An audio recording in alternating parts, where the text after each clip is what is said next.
Every year, some fan base convinces themselves this is the year. They buy the jersey, they set the fantasy lineup, they tell their coworkers, just watch. And every year, I have to be the one to walk into the group chat and ruin it. So today, we're doing the Lord's work. 5 teams with actual Super Bowl odds, actual rosters, actual receipts that are not winning Super Bowl 61 in February. Probably not happening. If your team's on the list, I need you to comment, skip to my team, so I know exactly who to roast in the replies. Let's go. We're starting gentle, sort of. The Dolphins are walking into this season with a new head coach, a new GM, and a new starting quarterback who, respectfully, was a backup 12 months ago. ESPN's own model has Miami projected as the worst team in football this year. Not bad, not rebuilding, worse. As in, there are 31 teams they're behind. And look, I get it. It's a fresh start narrative. New regime, clean slate, exciting energy. But fresh start in the NFL usually means we're tanking for life. Vegas has Miami's Super Bowl odds sitting at 250 to 1. That's not a long shot. That's a lottery ticket you find on the sidewalk. Dolphins fans, I love the optimism, truly, but save the popcorn money for next year. Now on to a team that hits a little close to home, the Arizona Cardinals. The Cardinals are somehow having a worse offseason than Miami, and I didn't think that was mathematically possible.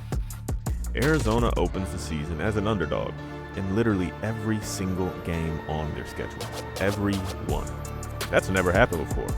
No team has ever been an underdog in all 17 games heading into a season.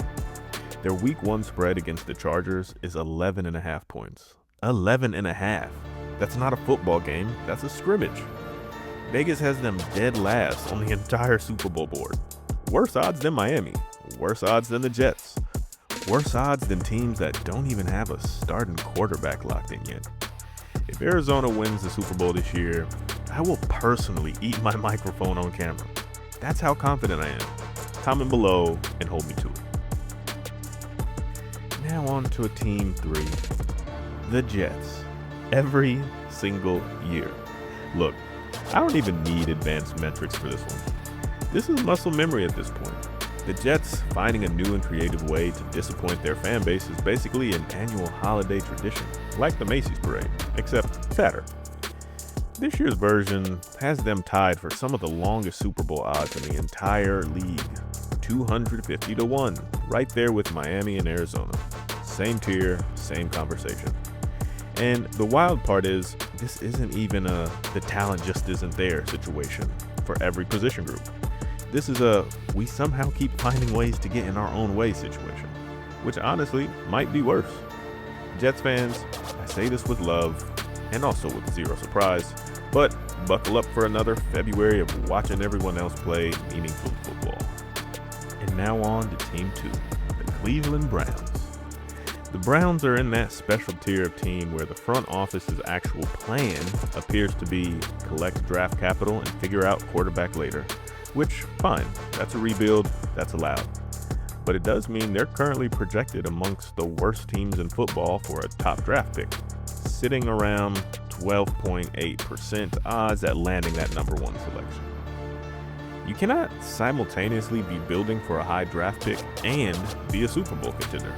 Physics don't allow it. Pick a lane, Cleveland. And don't get me started on how they fumbled the whole Shedeur Sanders situation last year. But anyways, their Super Bowl odds are parked in the 250 to 1 range too. Same neighborhood as Miami and the Jets in Arizona. Different city, same disappointment zip code. And on to team number 1, the Kansas City Chiefs.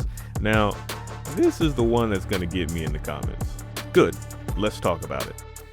The Chiefs enter this season with their worst FPI ranking since the year before Patrick Mahomes became their full-time starter. Let that sink in. Since before Mahomes was even the guy.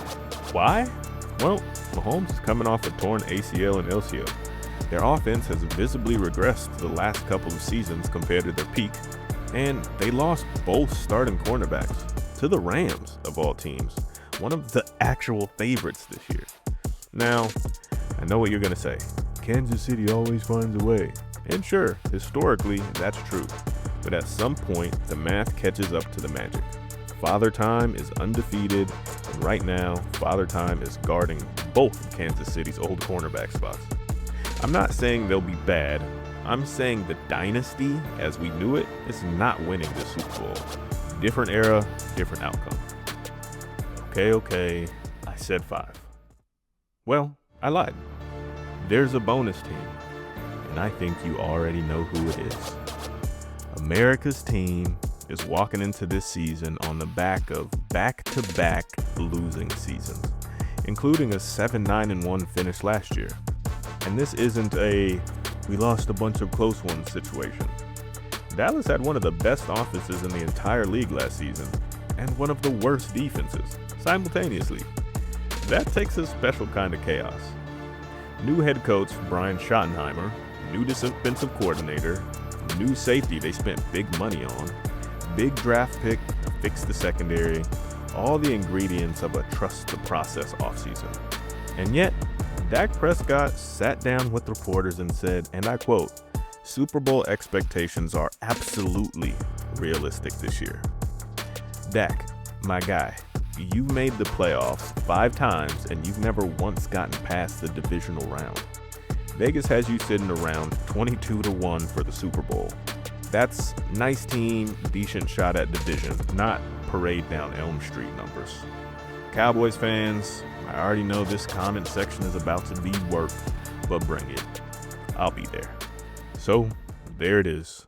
6 teams that, barring a miracle, are watching the Super Bowl from their couch this February, just like you and I. Now, I want to hear it. Who do you think actually wins it all this year? Drop your pick in the comments, and if I roasted your team, tell me why I'm wrong. I'll read every single one. Smash that subscribe button if you want more of this every single week, and I'll see you in the next one, guys.